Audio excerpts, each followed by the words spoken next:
నాదుని కవితై వినిపించగా ముక్తికే మార్గం చూపే మణికర్ణిక అల్లదే అంది నా ఈ చిరుఘంటిక నమక చమకాలై ఎదలయలే కీర్తన చేయగా యమక గమకాలై పదగదులే నర్తన చేయగా ప్రతి అడుగు ధరిస్తోంది ప్రదక్షిణగా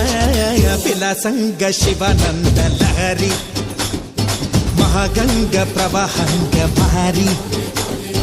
విశాలాక్షి సమేతంగా చేరి వరాలిచ్చే గాజీపురి